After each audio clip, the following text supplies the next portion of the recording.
Bueno, hola a todos, estamos de vuelta acá en Coloquio. Tengo el honor, el orgullo y la verdad que estoy muy contento de que venga un amigo acá a esta mesa, un amigo que nos conocemos hace un montón de tiempo, Alejandro Some, acá. Eh, Mucho gusto, Coloquio, gente de Coloquio.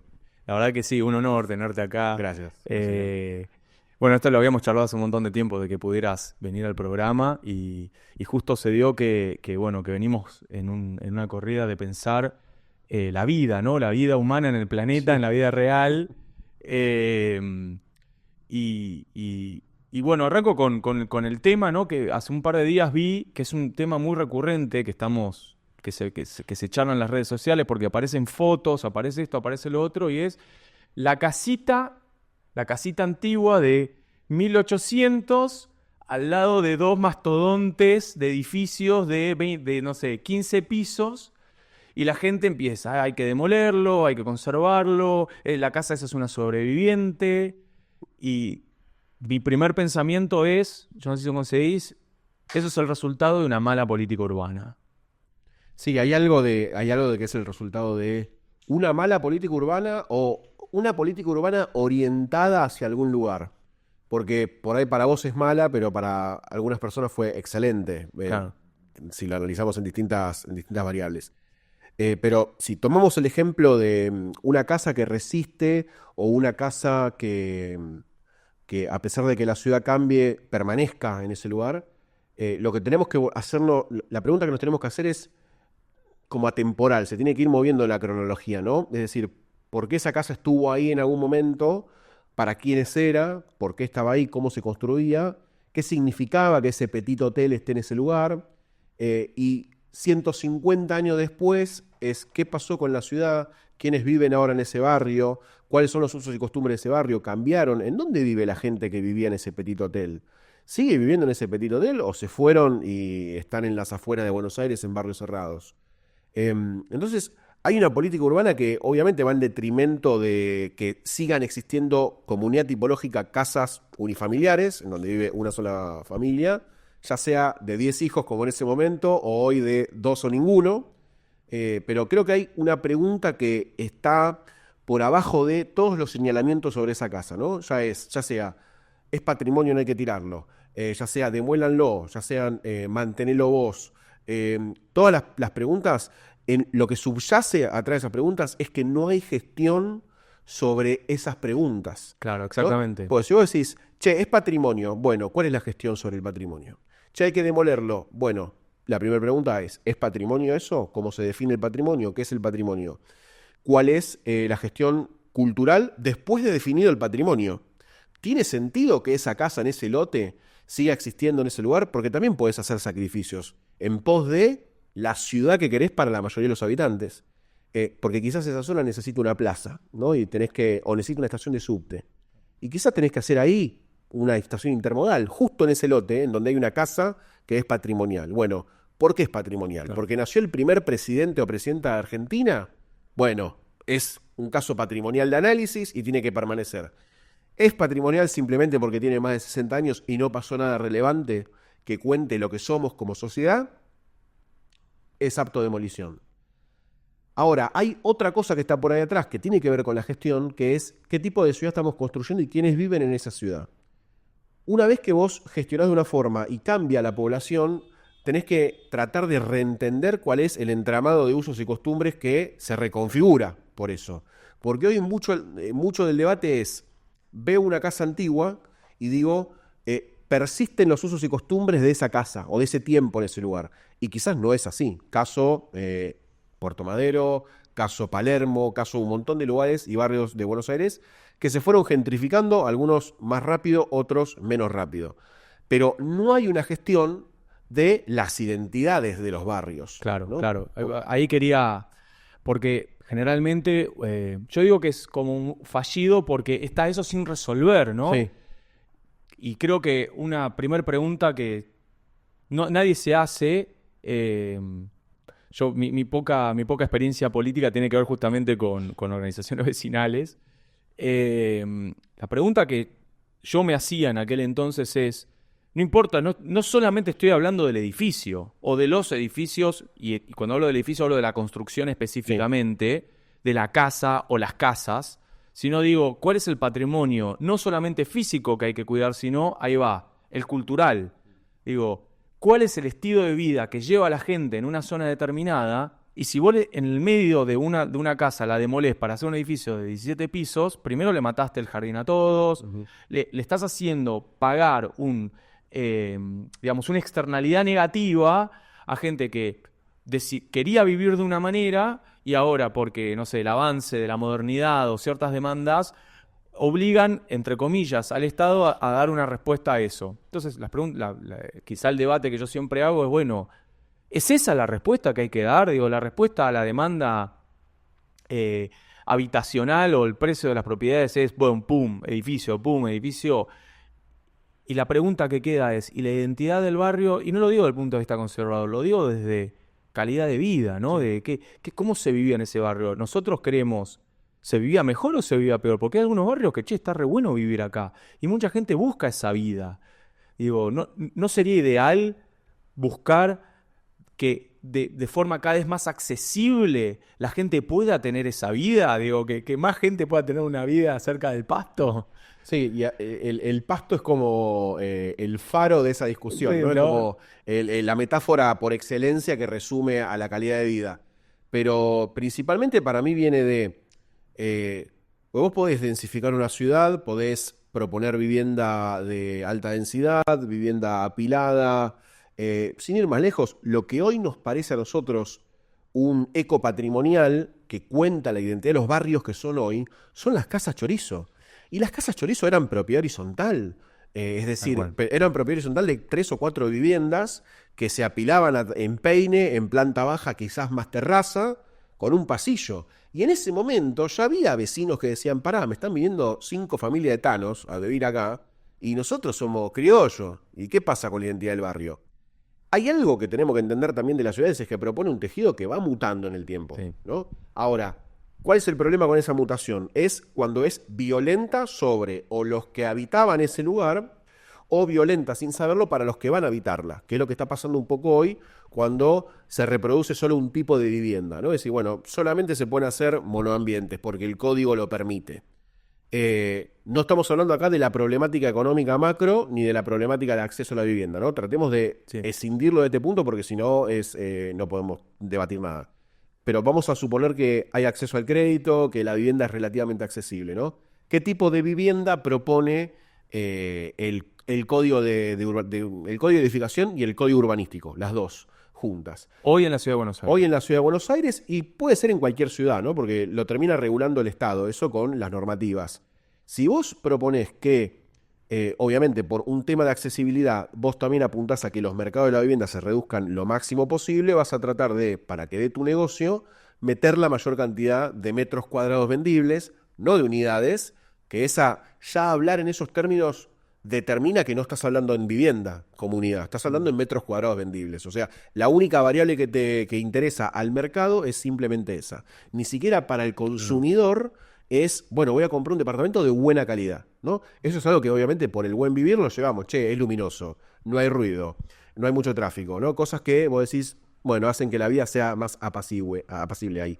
Pero si vos te alejás un poquito y ves el código, bueno, permite cierto tipo de viviendas que incluso construye un tipo de ciudad, un tipo de sociedad, ¿no? Es decir, si vos estás en un departamento de un ambiente, tenés una persona que vive sin mucho patrimonio material ahí adentro porque no puede acopiarlo, sin muchas reuniones sociales porque no puede recibirlas, y con una vida en pareja que va a ser media complicada, Claro, ni claro. hablar de tener un hijo. Un departamento de 2 ambientes de Sí. 30 metros cuadrados es qué vida te propone. Exactamente. De alguna forma, no es solamente el código urbanístico, ¿no? Obviamente no está solamente ahí, también es qué tipo de profesionales tenés, qué operaciones de diseño hay para el mercado, para ponerlo en crisis incluso, ¿no?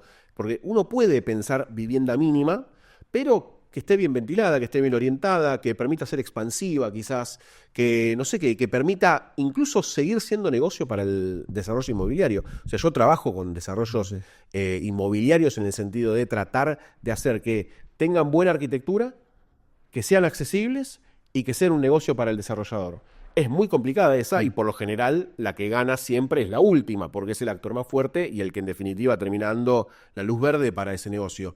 Pero realmente si uno piensa desde el inicio cuál es el desarrollo del tipo de vivienda que tenemos hoy, es un código armado para que efectivamente pueda operar en el mercado y no para satisfacer un tipo de necesidad que puede ir en otra directriz, que es soberanía por parte de salud de salud habitacional para la gente. Si recordamos la historia, el movimiento higienista surge por el hacinamiento en las ciudades. Dicen, no podemos seguir viviendo así. Promovamos una regulación pública que vaya en contra de lo que está construido hasta ahora y empecemos a hacerlo en otro sentido. Hoy no está pasando eso. No hay una pregunta que diga cómo queremos que vivan nuestros habitantes en las ciudades, principalmente en la ciudad de Buenos Aires, pero podemos hablar de toda la mancha urbana de Buenos Aires. Claro, sí. Si le tuviera que poner un título a esto que se me acaba de ocurrir creo que la pregunta que hay que hacerse a la hora de cuando pensamos el código urbanístico, cuando pensamos la construcción, cuando pensamos ciertas demandas muy específicas es ¿qué proceso de ingeniería social hay detrás? Y cuando yo digo ingeniería social digo, bueno, ¿qué estilo de vida se le va a dar a la media de habitante cuando le propones una forma de vivir que está dada no solamente por metros cuadrados, sino está dado por construcción en altura, por acceso al verde, por acceso digamos, no sé, plazas, hospitales, qué tan lejos están los hospitales, qué infraestructura tienen los hospitales para esa gente? Digo, cuando se construye, nosotros estamos en un problema en una crisis, supongamos, energética. Bueno, ¿cuántos splits hay por departamento? Miles. Y no podemos dar abasto con la energía, pero sin embargo siguen aprobando que, no sé, la empresa que provee el servicio energético dice, sí, se pueden hacer 8 viviendas. Bueno, pero esas viviendas, cada una chupa un montón de energía. Y yo pensaba incluso a veces cuando se instalaron las vacaciones, ¿no? En el verano, yo decía, esa política de mandar a todos a la costa, que nuestra costa argentina no es la mejor del mundo, digamos, todo lo contrario, era una respuesta a la demanda energética, porque la gente va al mar para refrigerar, si no está en la casa gastando energía. Y eso sigue operando de esa manera, porque siempre en verano vienen todos los momentos de los cortes, y ¿dónde ocurre el grueso de los cortes? En las ciudades, donde también, mientras más cemento, mientras más todo, también aumenta la temperatura promedio en las ciudades. Sí. ¿Por qué? Porque ahora encima los espacios verdes, se le dice espacio verde a un espacio lleno de cemento y que de vuelta no tiene pasto. No tiene pasto. Y no solamente. Bueno, ahí tocaste como varias aristas, ¿no? Que es. Lo que estamos hablando es solamente una variable de lo que compone a pensar una ciudad, ¿no? El urbanismo es una disciplina novedosa, es principio del siglo XX. Sí. Principios mediados del siglo XX, ¿no? Donde se empiezan a dar como los debates sobre por qué se desarrollan las ciudades, cuáles son las variables que empujan al desarrollo de la ciudad, cómo se norma, cómo se legisla todo eso, porque obviamente las ciudades se empiezan a erigir después de la Revolución Industrial como un lugar en donde sucedía todo, ¿no? Sí. Estaba la industria, estaba la familia, estaba el trabajo, estaba el ocio, estaba todo. Bueno, en ese sentido, regular todo necesitaba de alguna forma entender el origen de eso y empezar a llegar a operar sobre eso para modificarlas levemente, ¿no? El urbanismo, incluso cuando se habla como disciplina, lo primero que se dice es que es interdisciplinario, infinito, largo y problemático, sí, ¿no? Porque tenés que tocar variables económicas, administrativas institucionales, sociales, de salud, tecnológicas, de infraestructura, son miles. Y si le agregamos el layer de soberanía, es todavía más complejo. Sí.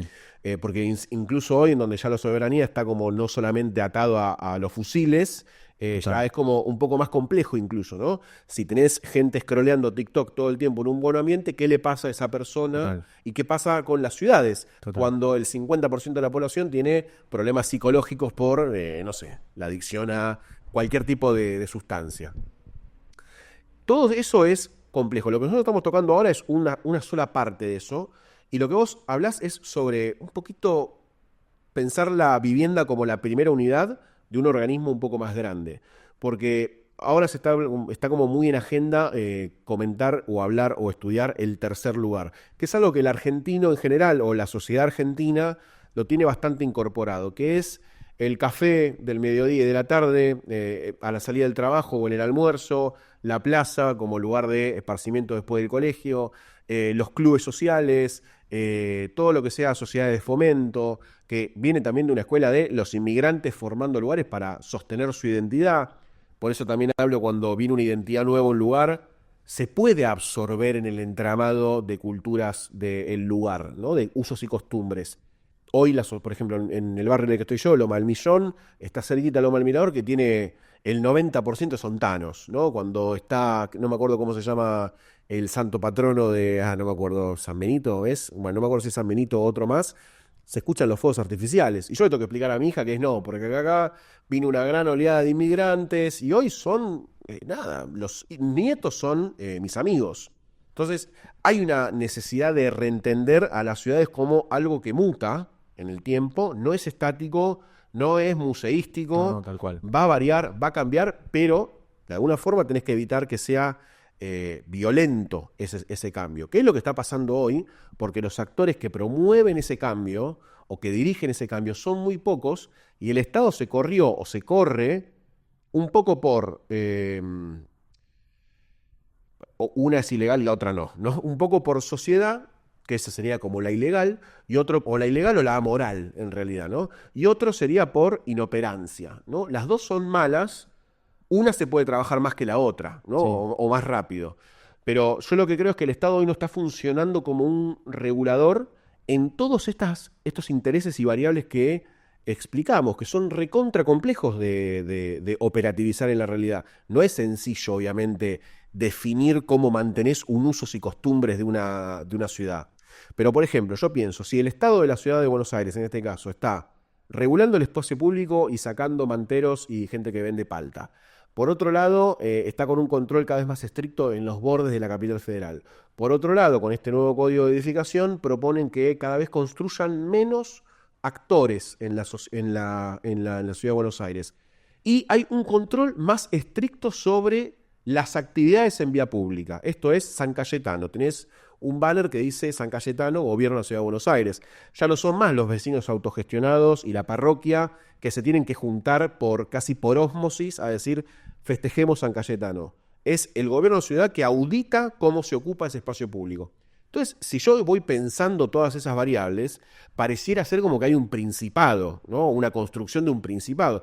Y eso, para mí, al tejido que hace a las identidades de los barrios de la Ciudad de Buenos Aires, lo va a terminar afectando violentamente. Hoy y dentro de 100 años, ni hablar, porque cada vez va a vivir más un solo fenotipo de argentino ahí adentro. Ya no vas a tener una casa de inmigrantes, no vas a tener una colectividad en Liniers de bolivianos y peruanos que tienen un mercado a cielo abierto ultra rico de especias, por ejemplo.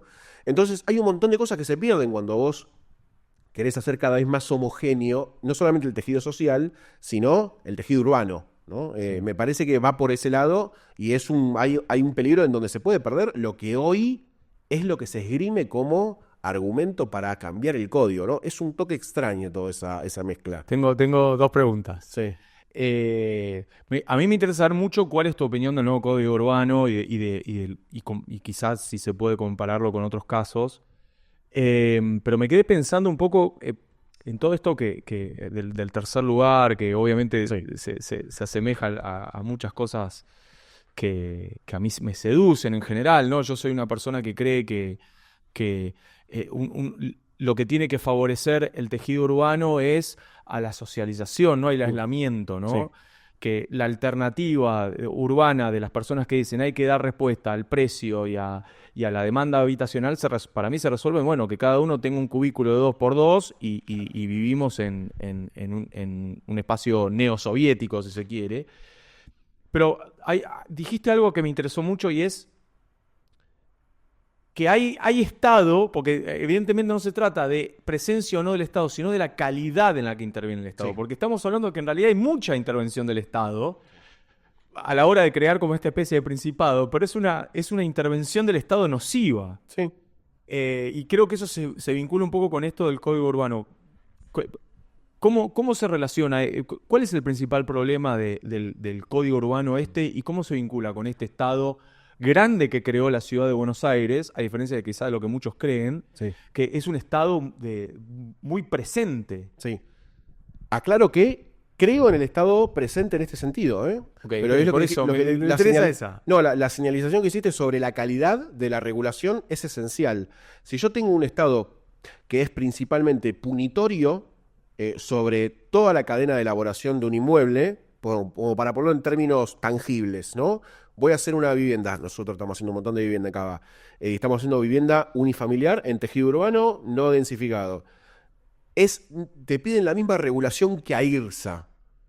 Y yo me tengo que dar vuelta al propietario que quiere seguir viviendo en su barrio, porque le copa la identidad, porque tiene todo el entramado familiar alrededor, porque tiene todos los trabajos, todas las memorias. Tengo que pagar la misma plusvalía, los mismos derechos de construcción, todo lo mismo que si fuera una propiedad horizontal, ¿no? Cambiando obviamente la escala. Pero conceptualmente tengo que subyugar los intereses de esta persona, de esta familia, a el interés de una desarrolladora. Entonces, una desarrolladora de la más poderosa del mundo, ya sí, lo sé, digamos. Entonces ¿el Estado en dónde está regulando ahí? ¿No? Es decir, yo quiero que haya vivienda unifamiliar y quiero que se mantenga la identidad de los barrios. Entonces, ¿dónde está la regulación puesta para que sea quizás desdoblada? ¿No? Es decir, bueno, para vivienda unifamiliar de planta baja más 2 va esta regulación. Para un mega emprendimiento inmobiliario te cabe esta. ¿No? Ahí es donde yo digo, no hay una regulación inteligente porque la aplicación es, por lo general, masiva e igualitaria. Igual me consta que están trabajando en cambiarlo, pero como toda ecualización en la norma, lleva un montón de tiempo. Ahora, abstrayéndonos un poco de cómo podría operar el Estado, ¿no? en las regulaciones. Hablando del Código de Ciudad de Buenos Aires, el principal problema que tenemos hoy es que cualquier código se está pensando de la General Paz para adentro, a nivel territorial. No puede ser que la Ciudad de Buenos Aires no hable con los municipios de al menos el primer cordón del conurbano. No puede haber una gestión territorial que sea, bueno, yo me corto solo y veo qué pasa en las parcelas de la zona sur de Buenos Aires, cuando automáticamente cruzás la General Paz y tenés varios de los municipios más densos del conurbano. ¿Cómo puede ser que de este lado falte densidad en zona sur y estén buscando poblarla, pero al mismo tiempo, dialécticamente, te dicen que no quieren transformarla en un conurbano? Entonces, es media extraña la construcción de la densidad. ¿Con quién querés que se densifique? ¿Con vivienda? ¿De dónde vas a traer la población? ¿La vas a producir? ¿La querés duplicar? Ok. Están diseñando un tamiz, la dislexia, un tamiz para que entre cierto tipo de habitante en el sur, porque es muy fácil densificar el sur, sí. en el sentido de duplicar la vivienda, duplicar la población, que es lo que querían hacer en el Código del 2018. La premisa era rasante, hacemos tejidos urbanos homogéneos, duplicamos la densidad de construcción, vamos a duplicar la cantidad de habitantes fijos que hay en Cava. Eso no pasó. Creció la población, obviamente, un poco en Capital Federal, pero ¿en qué sentido creció? ¿Tenemos un censo que diga qué tipo de estrato socioeconómico ingresó y en qué zonas? No lo tenemos, obviamente no lo tenemos. Tenemos reportes de privados, reportes inmobiliarios, que hablan sobre tendencias y datos que no están auditados por un proceso estatal que es del colectivo de la sociedad. Ahora, si tenés en principio un estado de X cantidad de kilómetros cuadrados y tenés una corona de un territorio que lo surte diariamente de habitantes transitorios, es imposible que no pienses la gestión territorial en conjunto. No digo que tiene que ser igual, por lo menos tenés que pensarla en conjunto, como hace, no me voy muy lejos, el distrito de San Paulo, que piensa toda la mancha urbana como un problema urbano. No la piensa como el centro de San Paulo y la periferia. No, es todo el mismo territorio. Después, obviamente, tenés problemáticas distintas por territorialidad, tejido social, problemáticas sociales, salud pública, infraestructura, ni hablar transporte. Pero no podés pensar un código de urbanización de cualquiera de estos territorios de forma aislada. Entonces, ya de por sí arrancamos mal en la gestión de un código, sea urbanístico o sea de edificación. Esa para mí es la primera punta de todo este ovillo. A mí lo que nunca me quedó claro es hacia dónde quiere ir la Ciudad de Buenos Aires. Ese es como, en el caso de la Ciudad de Buenos Aires o en el caso de las grandes ciudades, hay muchas ciudades que me quedan mucho más en claro hacia dónde quieren ir. No sé, si uno, bueno, yo tuve la oportunidad de viajar y bueno, sé a dónde quiere, bueno, ahora tiene un problema, pero yo sé a dónde querían estar, no sé, las grandes capitales del mundo. Ahora, bueno, justamente tiene un problema demográfico muy grande, Sí. tipo Roma, París, todos esos Berlín. países, Berlín. tienen un problema demográfico muy grande porque ellos siempre quisieron mantenerse como esta especie de ciudad-museo turística y centro financiero de un gran capital de un país. Y de golpe tuvieron una oleada gigantesca de inmigrantes, producto de, bueno, de las mismas guerras que ellos generan. La verdad es esa. Volvió el boomerang en forma de personas. Una boomerang en forma de personas. Y una política muy mal gestionada de la Unión Europea a la hora de decir, bueno, vamos a aceptar refugiados, porque al final no se insertaron en... Los integraron. Y una mala política de descolonización. Yo creo que Francia tiene un problema de que no supo integrar socialmente a sus excolonias, a los habitantes de sus excolonias. Ahora, a mí me gustaría saber, por ejemplo, hacia dónde queremos ir. Yo creo que la gran pregunta... Esta es la batalla cultural para mí, ¿no? La batalla cultural, si se quiere. La pregunta cultural es, ¿a dónde queremos ir como sociedad? Porque, ¿qué queremos? Queremos que porque eso sería el reflejo de las ciudades que queremos. La ciudad que queremos no tiene que ser simplemente una respuesta tonta a números. Quiero más gente, más vivienda. ¿Cómo queremos vivir como sociedad? Y esa es una pregunta que me parece que nadie se hace. Y ahí viene la preparación del territorio, ¿no? Y bueno, ¿qué se le asigna al Estado Nacional? El Estado Nacional ¿quién tiene que intervenir en ese vínculo entre la provincia y la Ciudad de Buenos Aires? ¿Tiene que venir el Estado Nacional? ¿O es algo que se tienen que arreglar entre ellos dos? Porque quizá acá también hay una disputa. Sí, tranquilamente podría ser entre los dos. No debería depender del color político. El Estado debería estar por arriba del color político y todos deberían estar... inclinados a trabajar con cualquier tipo de administración chica, en escala más chica, por el bien del territorio que están administrando, simplemente por eso. Yo no sé cómo es vos hiciste una pregunta sobre a qué sociedad queremos, o yo lo pongo más en términos de qué ciudad queremos, ¿no? Como punto de partida para la respuesta. La mejor calidad de respuesta para esa pregunta es la que contenga mayor cantidad de respuestas, ¿no? Porque vos podés decir, ok, yo ¿a quién estoy preguntando esto? Si yo se lo pregunto a una desarrolladora, va a tener una respuesta. Si se lo pregunto a una organización vecinal, va a tener otra respuesta. Si se lo pregunto a una persona que está de tránsito, te va a decir quiero más trenes. Entonces, debería ser la ciudad un organismo que responda a la mayor cantidad de preguntas posibles de toda esa sociedad que estamos conformando. Para mí es, ¿qué pregunta hacemos? Ya no es simplemente preguntárnoslo, es qué preguntas hacemos.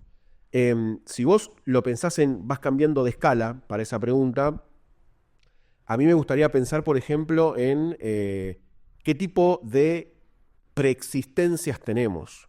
Si vos pensás un código como el del 2018 que buscaba hacer homogéneo el tejido construido, si vos mirás por cualquier ventana del tercer piso al 10º piso en Buenos Aires, vas a ver lo que Clorindo Testa decía, que era una ciudad de medianeras, ¿no? Como una vocación positiva, ¿no? Como un paisaje muy nuestro, ¿no? De una manzana cuadriculada que está bastante densificada, que propone que cada parcela construya con la normativa hasta donde puede o hasta donde quiere dentro de la normativa posible. Entonces vos tenés una construcción colectiva bastante heterogénea de la ciudad, ¿no? Tenés una torre aislada porque el código cambió, tenés casitas porque se pueden llegar a mantener, tenés esa casa que todavía está la señora de 90 años barriendo la vereda.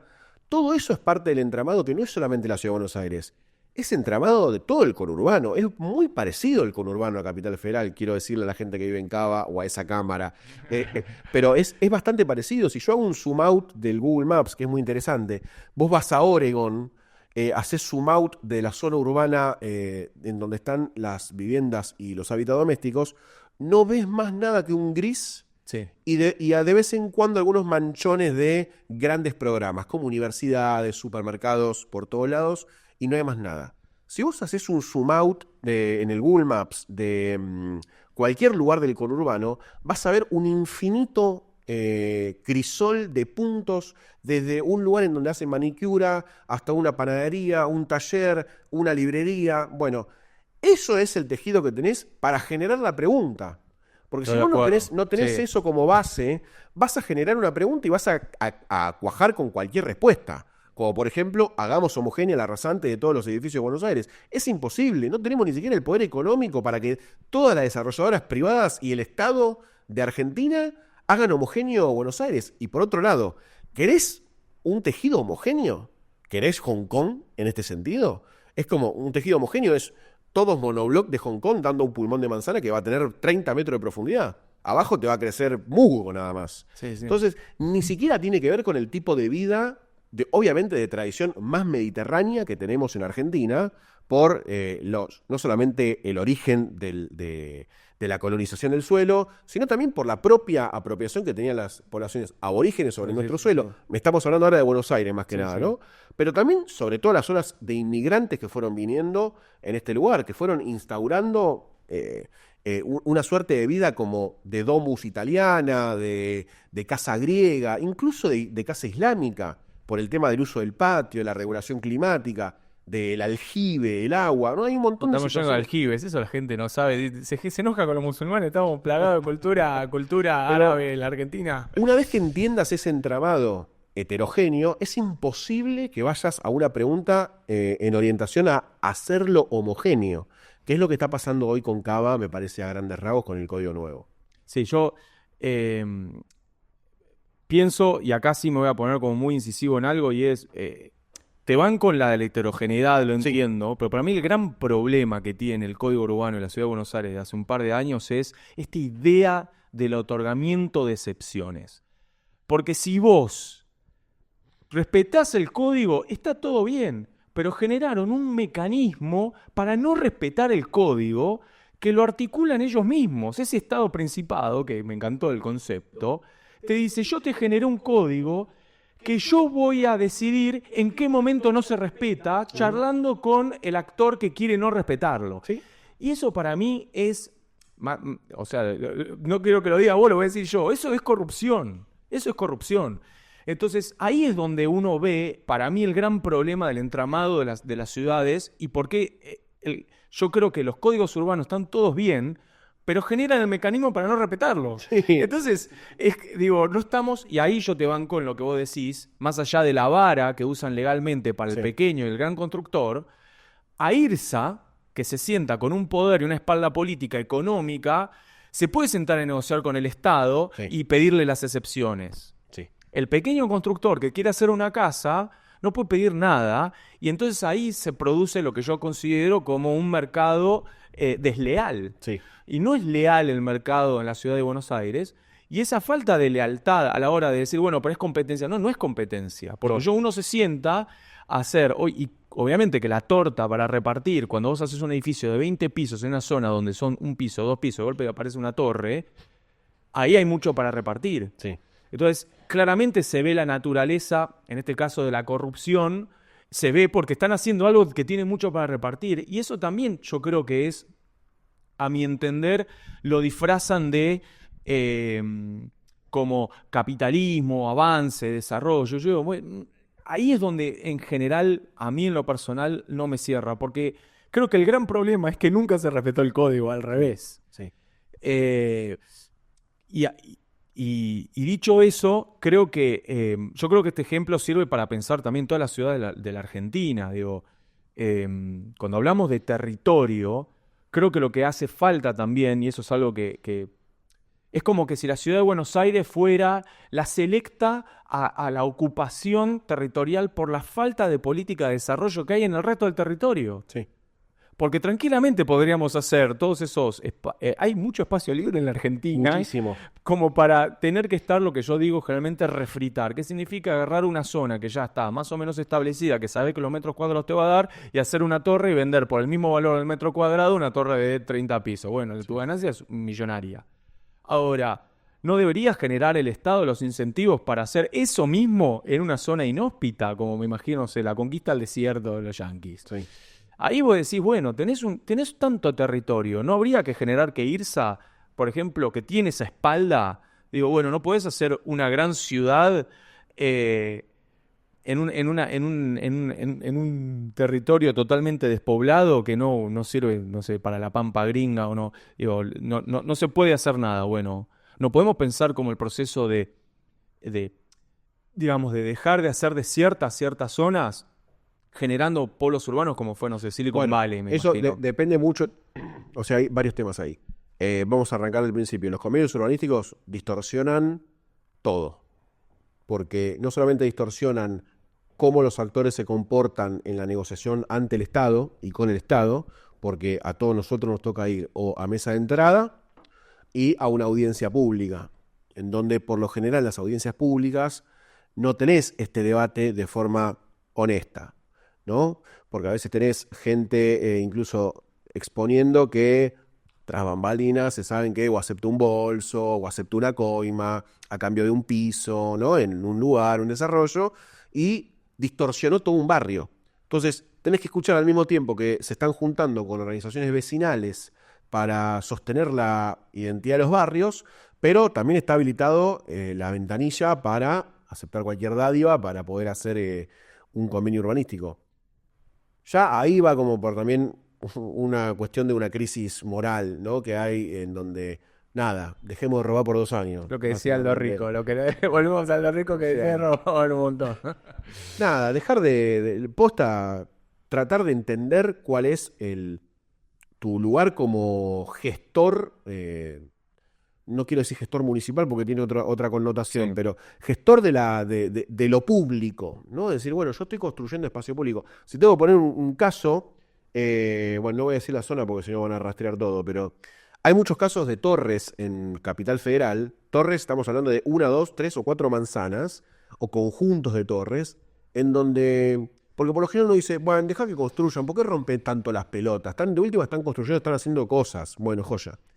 Por lo general, cuando se hace la cosa, no ves el problema o no tenés la capacidad de ver el problema a largo plazo, pero vos en esa zona tenés varias torres en continuación que la relación con lo urbano es una pared y una reja y un libustro. Entonces, eso genera, obviamente para poblaciones más vulnerables, genera más inseguridad, para el resto de la población también, genera degradación urbana, no tenés cuidado de terceros en esa zona, no tenés ningún tipo de intercambio más que caminar por al lado de una reja y un paredón, y hace eso a la construcción de una ciudad. Si vos tenés excepcionalidades cada tanto y no resolvés nunca el perímetro de un condominio, porque la figura es la de condominio urbano, ok, ¿cuál es la relación del borde del condominio urbano, que es espacio privado, contra el espacio público? Es una pregunta que no se hace porque la mayoría de esos emprendimientos son hechos a través de un convenio urbanístico, ¿no? En donde se presentan algunas cositas, otras no, otras pasan por abajo y listo, se ejecutó. Se hace una ordenanza, se cambia el código urbanístico, se abre la ventana del cambio y después se cierra cuando entra el proyecto. Entonces, es muy complicado si las reglas del juego están cambiando según tu cara o tu bolsillo. No pasa acá, obviamente. Pasa en Londres, pasa en China, pasa en todos lados. Pero bueno, si el juego va a seguir siendo ese, y bueno, la violencia urbana va a seguir siendo una moneda corriente. Y esto pasa en la Ciudad de Buenos Aires y pasa por fuera de la Ciudad de Buenos Aires. Porque hay un sistema que se ancla en mucha de la gente que incluso toma decisiones sobre gestión urbana o sobre gestión política, hace 50 kilómetros, 25 y vive en un barrio cerrado, Tal cual. en un municipio administrado por el color político opuesto, que tiene quizás las mismas prácticas sobre el territorio, que no gestiona con capital, porque sabemos que tenemos rutas, autopistas, haces 20 kilómetros y estás, y quizás todo eso hace que esas variables que hablábamos del principio, que el urbanismo debería gestionar, las hace imposible de gestionar. Porque si vos hablás las dos puntas de la violencia urbana más grande que tenemos hoy, entre las zonas más degradadas del conurbano o incluso dentro de Capital y el mercado de suelo más caro que hay en Capital Federal, está unida por el mismo hilo. Vos lo podés cortar por algún lugar ese hilo, que es barrios cerrados, viviendo en periferia, tratando de aislarse de la violencia urbana y de la degradación urbana, en los dos sentidos diferentes, ¿no? Una cuestión es lo social y otra es la degradación de no tengo pasto, salgo y la calle es una cagada, me roban, es toda una cagada. Bueno, no tengo espacio público, me voy a tenerlo en un lugar con garita.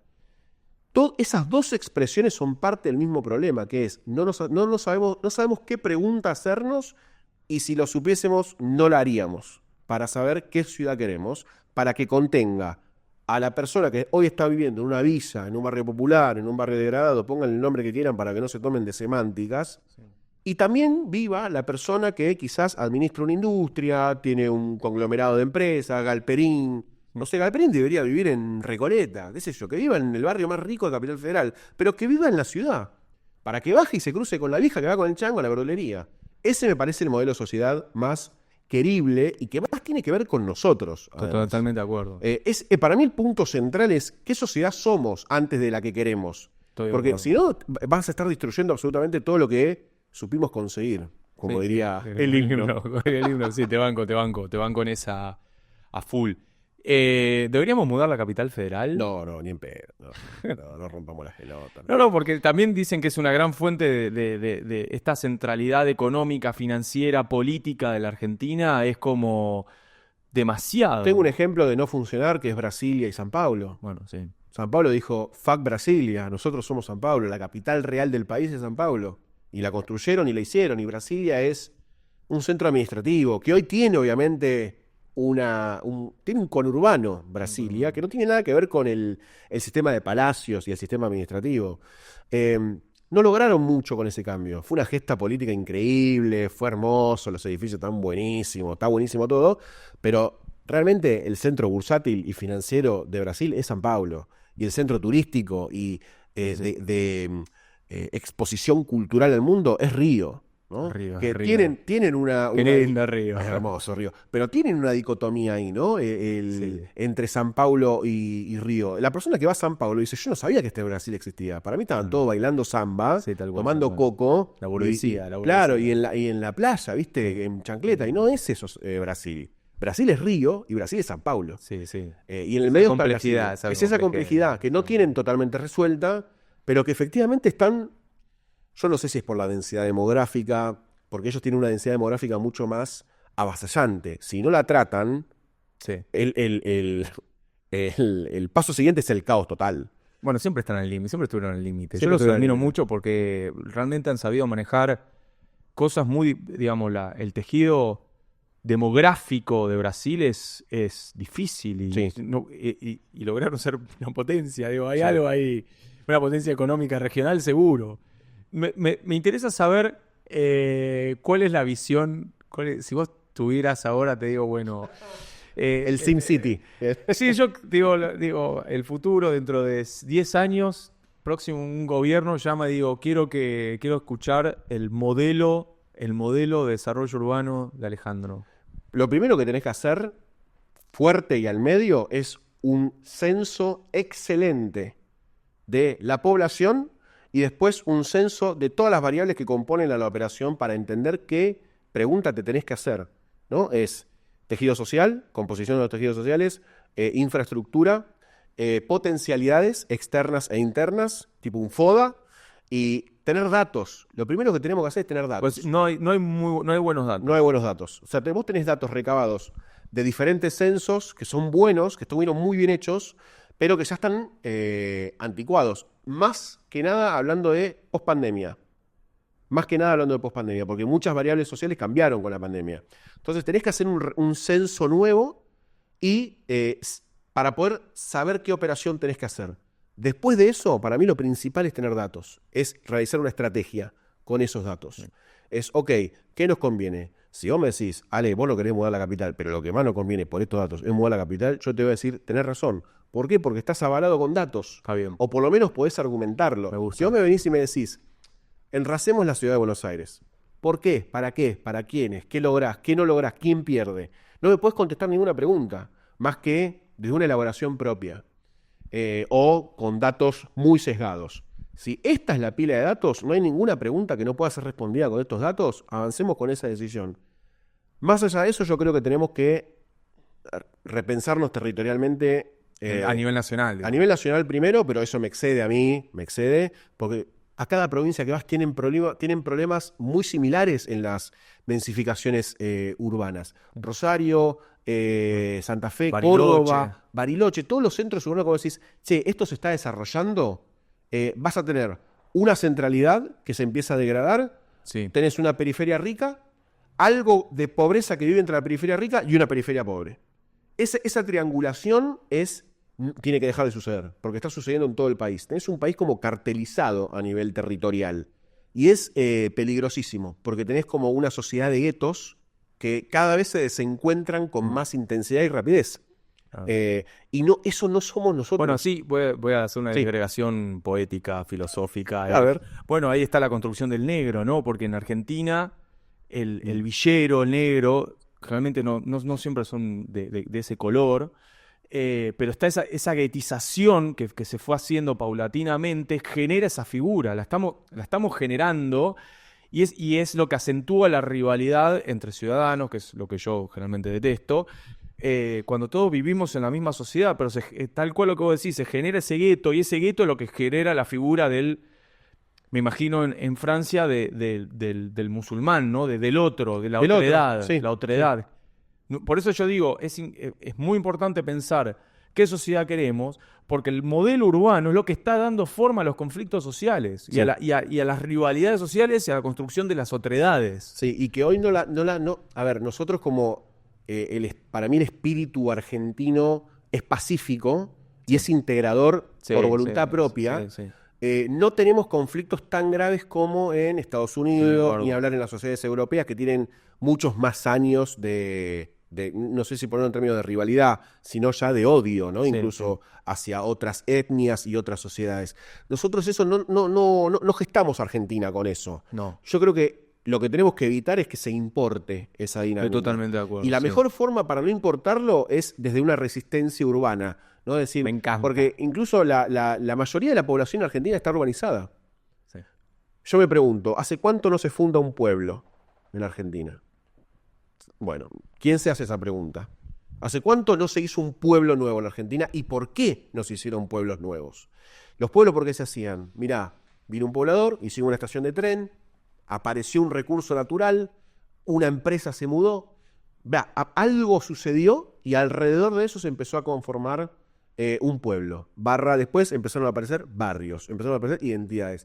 Y todo tiene que ver con una lógica de eso se reproduce de esa forma porque el gen argentino de ocupar el territorio es bastante similar en toda la extensión del país. Obviamente hay variaciones, tenés particularidades, pero hay algo subyacente que es muy positivo de lo nuestro, es que estamos constantemente entendiendo la urbanización como un proceso para la colonización del territorio, en el buen sentido, colonización, ¿no? Ya habiendo superado un montón de problemas. Pero creo que hay que, de alguna forma, resistir esa importación de conflicto que para mí hace... todo este terreno, o sea, las invasiones inglesas no se resistieron porque teníamos mejores fusiles. Se resistieron por un entramado urbano que propició que sea difícil, por el lugar en donde estaba situada Buenos Aires. Hubo una cosa que se resistió que tenía que ver con un montón de otras cosas que no eran disparar solamente un arma. Entonces yo creo que hay algo que tenemos que empezar a resistir, incluso ya hablando de soberanía cognitiva, Sí, ya sí, sí. de muchas más situaciones, ¿no? Si yo tengo plazas enrejadas que no me dejan entrar, si no tengo clubes en el tercer cordón del conurbano y la única infraestructura son galpones en donde se vende una religión, ¿no? Si tenemos una sola infraestructura en el conurbano, estamos hablando de tercer cordón, estamos medio jugados. O sea, no hay Estado, no hay mixtura, y eso también pasa en Capital Federal. Por eso digo que el hilo que une a las dos problemáticas se corta quizás por el mismo lugar. Sí, bueno, justamente le diste en el clavo. Yo mi interés académico de los últimos años fue eso, ¿no? Tengo en el blog la guerra cognitiva y mi salida es pensar la urbanización y es la vuelta a la huerta, la vuelta a la socialización, porque pensar que las redes sociales que tenemos hoy a través del internet es una forma de socialización y que va a ser la forma de socialización natural, es un problema. Para mí no es una solución. Es un problema si pensamos que la forma de socialización dominante va a ser a través de los teléfonos. Tenemos un problema muy grave. Sí, sí. Entonces... Pero además esa sociabilización está normada por algo que no sabemos... No manejamos nosotros. En la otra forma de socialización, la que la gente decide de una forma, no sé si la palabra es democrática, pero lo decide a través de sus propias dinámicas naturales, de cómo interactúa con el barrio y puede dar forma a sus formas de vida, es otra forma, es una forma más autonómica, más de dar respuesta y dar batalla a algo que justamente implica el control cognitivo de las personas. que ahora suena muy conspiranoico, pero digo, es parte de, bueno, es esta idea que yo tengo de, yo creo que un modelo que podemos pensar, aunque sea utópico, filosófico, es el modelo y estilo de vida mediterráneo. Y yo creo que ese estilo de vida, pensarlo en esos términos, ¿no? Como el dormir la siesta, no sé, cualquier cosa que se nos ocurra, tipo Contra estoy. el cafecito a la tarde. A mí me encanta salir, digamos, a pasear con mi novia, vamos a pasear a la perra, yo qué sé. Sí. Mira, Este- Buenos Aires es la ciudad en donde vos deberías bajar de tu propiedad horizontal, salir de tu propiedad horizontal o de tu casa, hacer un par de cuadras y tener básicamente todo al alcance de la mano. Sí. La ciudad de los 15 minutos que se quiere vender ahora en Europa, nosotros ya la tenemos, se Ya llama la tenemos, barrios. ya la tenemos. Y creo que eso es algo que se puede pensar, porque yo creo que parte de pensar también el futuro de Argentina, eso sí, a nivel general y a nivel territorial, implica pensar también qué modelos queremos de desarrollo, porque, y me agarro de una cosita que dijiste también, ahora se descubre, no sé, un recurso natural o lo que sea, y lo quieren explotar, y las empresas estas que vienen, y no lo digo como una crítica directa a las empresas, pero también digo cómo pensar esa territorialidad. Te ponen a los tipos que son expatriados en unos containers con cama, que esto y que lo otro. No se desarrolla ningún pueblo, no se desarrolla ningún pueblo. nada. Le ponen acerca el burdel, el esto, el otro, duermen en unos cubículos, están un año y se van. Y lo mismo, no sé, uno mira cómo es el modelo bueno, esa también es la reacción, digamos, del ISIS y Sí. del Daesh y de todos estos en Arabia y países similares de la Al-Qaeda, porque ellos ven que van y arman unos pueblos de europeos donde tienen el colegio, tienen todo. Nadie quiere integrarse a la sociedad. Ponen el vallado a 10, 20 minutos del pozo de petróleo y después se van. No hay derrame, no hay nada. Entonces, me encantó la pregunta, es, bueno, ¿cuál pueblo no? Todo lo contrario, los pueblos que están pasando en la Argentina Se están se extinguiendo. desvanecen y se vienen a tratar de vivir en una nueva entramado urbano totalmente enajenados, porque Sí. no es un entramado urbano que recibe la gente, es un entramado urbano que es muy selectivo.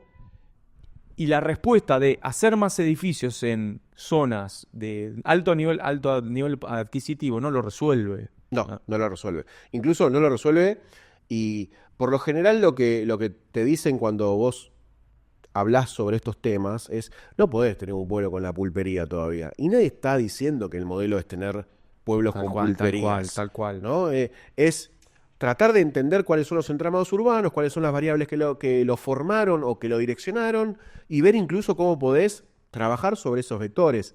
Si vos tenés, por ejemplo, una ciudad costera, hoy sabés que quizás la principal rama de explotación es la turística, sea interna o sea externa, pero después puedes empezar a trabajar sobre un montón de cuestiones que tienen que ver con esa territorialidad, muelles, puertos, lo que sea, ¿no? Yo creo que falta como esa mirada a nivel macro, pero pasa primero por entendernos como sociedad argentina. Yo creo que tenemos algo común, a pesar de la distancia del país, de las diferencias climáticas, culturales. Yo creo que hay un vector común a todos. No, y esto es como, no sé si tiene que ver con el federalismo, No sé. pero sí tiene que ver como entendernos como parte de una sociedad que tiene algunos valores en común que deberían ser intransigentes y que incluso son valores pacíficos, son de integración, Y ¿cuántas historias hay de gente, incluso yo tengo una pareja amiga que emigró de Venezuela y arrancó la típica, ¿no? Uber y aplicaciones de delivery, pero inmediatamente esa persona tuvo hijos acá y dijo, che, no sé si quiero seguir haciendo esto, buscó un trabajo más estable en un pueblo y se mudó a un pueblo. Y hoy esa persona era venezolana y la hija es argentina. Sí. Y ellos incluso siempre hablaban con mucha gratitud sobre el entramado social que los recibió, que para mí por esto es un error también empezar a tirarle a los inmigrantes. Estoy totalmente de acuerdo. Es como, ni siquiera me importa que voten a una persona que yo no voto, no, porque hay algo que está por arriba, es un valor, es un supravalor social, ¿no? La integración es lo primero que tenemos que defender a nivel social. Si no, yo, hijo de húngaros, franceses, españoles e italianos, no estaría acá. Sí, no sos iconic. No. O sea, no, digo, es como, digamos, a mí lo que me molesta de eso también es como una pretensión de algo que además siempre fue parte de nuestra identidad, la identidad de yo creo que la identidad de las puertas abiertas, bien llevado, no es un riesgo, es una gran ventaja de nuestra cultura. Es un capital. Porque, bueno, pero es esta idea de importar el conflicto. El conflicto se importa, y la gente lo importa, porque se compra el discurso de la otredad que venden los países europeos. Ellos construyeron sus propias otredades, y ahora nosotros importamos esa visión. No, muchachos, nosotros esa victoria, nosotros ya ganamos esa. Sí. Ya la ganamos porque tenemos una sociedad que la verdad que siempre fue un poco más o menos, obviamente, no creo que ahora me cancelen porque digo, no hay conflicto, porque viste, vos decís esto y no, ¿cómo no hay discriminación en la Argentina? No, sí, obvio que En todas las sociedades hay discriminación, en todas las sociedades hay problemas, en la Argentina hay mucho problema de discriminación, lo sé, pero creo que de manera comparada con otros países, sobre todo países muy desarrollados, nosotros tenemos que mirar para adentro y decir, che, qué bien lo que estamos haciendo, somos un ejemplo a seguir, cómo rápidamente, había un video que en algún momento circuló de un sirio que se iba a comer un shawarma, y que dijeron, bueno, voy al mejor shawarma de acá, que me dijeron que lo voy a comer rico, y había otros sirios, y decía, no, acá está todo bien, acá todo el mundo convive, sin ningún problema, nadie te va a decir nada en la calle, acá cada uno a la suya. Sí considero que respetar las leyes, ¿no? Digo, el momento que alguno venga con alguna práctica cultural que sea ilegal en la Argentina, pero obvio, como no sé, pegarle a tu señora, sí. Preso como cualquiera, pero bueno, ahí también hay una deuda. Pero eso tiene que ver eso es integración también. Sí, eso es integración. Te vas a adecuar al sistema de leyes que consensuamos en este grupo social. No hay mucho más que eso. Y yo creo que en ese principio la Argentina siempre fue muy buena y creo que hay que seguir en esa vía. Y justamente seguir en esa vía fue que, lamentablemente no, lo digo como parte de la evolución urbana, muchos de esos inmigrantes empezaron a ocupar espacios que obviamente yo creo que en realidad lo que le molesta a la gente, sobre todo los que critican eso, no es que sean inmigrantes, no les importa ni el color, no les importa nada, les importa que son de otra clase social. Para mí es un problema casi... Sí, eso, sí. Porque yo no veo a los otros inmigrantes que vienen, yo veo más en la Argentina queja por gente que viene de un continente más orientado al continente quizá africano o quizá países limítrofes, pero no veo mucha gente quejándose de los inmigrantes que vienen de más oriente, si se quiere. Sí, o de Rusia. O de Rusia, ¿no? Mirá, a mí se me escapa todo ese panorama, pero vos dijiste algo interesante, que en este país hay discriminación. Bueno, la principal forma de asentar esa discriminación es por la distancia urbana. Tal cual. Mi modelo utópico de sociedad es que la gente que construye la vivienda en Capital Federal pueda vivir en Capital Federal.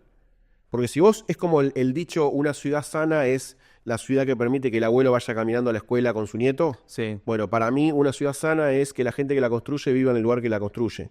Claro. No puede ser que la gente que viene a construirte los desarrollos inmobiliarios tengan que hacer 70, 50, 35 kilómetros por día, 3 bondi, 2 trenes, para venir a hacer un pastor a las 5 de la mañana, sí. Y no pueda vivir en ese lugar. ¿Por qué? Porque mucha de la cadena de la construcción, el costo de la cadena de la construcción está apoyado en que esa gente cobra miseria, sí. O cobra muy poco. Y encima tiene que venirse hasta acá con todos los te está subvencionando la construcción con esa distancia urbana y esa distancia social también, ¿no? Sí. Porque esa persona pierde 3 horas de su vida para venir a tener un sueldo o un pago quincenal, semanal o jornal muy pobre. Pasa que vos sos muy zurdo. No, yo soy muy zurdito. No, pero yo creo que es tal cual eso, porque... Y acá viene la otra queja, ¿no? Mucha gente se queja de esa conmutación que ocurre diariamente en ciudades como la nuestra, digamos. Esa persona viene a consumir acá, porque después almuerza acá. Además. Digamos, paga el transporte de acá. Digo, están pagando el servicio. Sí. Uno digo, no, todos los servicios pagan. Entonces... Sí, yo estoy de acuerdo que una ciudad viva, una ciudad que funciona, es una ciudad que es, entre comillas, autosuficiente. Sí. Y la autosuficiencia se da por tener un entramado urbano en el cual pueden convivir todos los estratos sociales de una forma armónica, quizás muy utópico lo que pensamos, pero lógicamente... Pero si no vamos hacia una utopía, ¿qué carajo estamos haciendo acá? O sea, no, sí. si vamos a pensar en que son todas distopías, bueno, maestro, Sí. que pase un Hércules con Tal una cual, pan tal cual. de arsénico y nos queme Tal a cual. todos.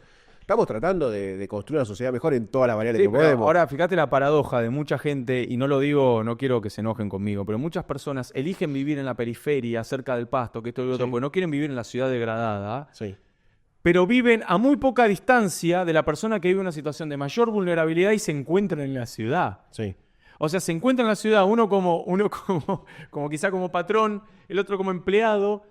Los dos eligen vivir lejos de la ciudad, pero viven cerca entre sí. Es esta triangulación, boludo, de centro denso, periferia degradada y periferia rica con alguna degradación cerca. Sí. Pero en el momento en el que se entienda eso como complejidad y tratemos de solucionarlo, vamos a resolver un montón de problemas que son las que producen esas soluciones. Es decir, si vos pensás en inseguridad, ¿no? Si vos haces todo lo posible para que una zona se siga degradando, va a haber más inseguridad, no va a haber menos. Sí. Entonces, estás corriendo el foco del problema, porque no es... cuando vos estudias un poco de urbanismo y tratás de estudiar cómo operar sobre las ciudades con urbanismo, te das cuenta que si vos tocas una variable acá, se te bajan otras dos. Levantaste esta, se te bajan estas tres. Si vos haces una plaza, en ese lugar va a ser más difícil que haya robos. Si vos iluminás una calle, va a ser más difícil que haya violaciones. Sí.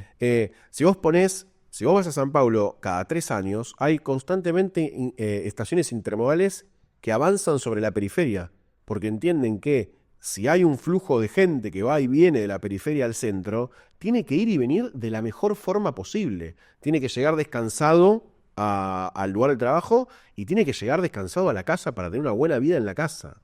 Esto no quiere decir que San Pablo es la utopía, lo cité un montón de veces como ejemplo porque resuelven desde la infraestructura lo que no tienen resuelto en el tejido social que sí nosotros, Tal cual. como Nosotros encima costumbre. corremos con ventaja. En ese sentido sí, sería solamente poner los fierros. Ahora la pregunta es ¿por qué no se ponen los fierros? Bueno, lo dejamos con esa pregunta. Bueno, muchas gracias, Ale, por venir. Siempre un placer siempre charlar con vos. En realidad hicimos pública una Sí, charla una que siempre conversación. tenemos en privado. Así que bueno, muchas gracias por venir. Bueno, y quizá nos vemos en la temporada 2. Puede ser. Bueno, gracias por invitarme. Me parece un lindo espacio y creo que estos debates se tienen que llevar a ambientes públicos más grandes todavía. Bueno.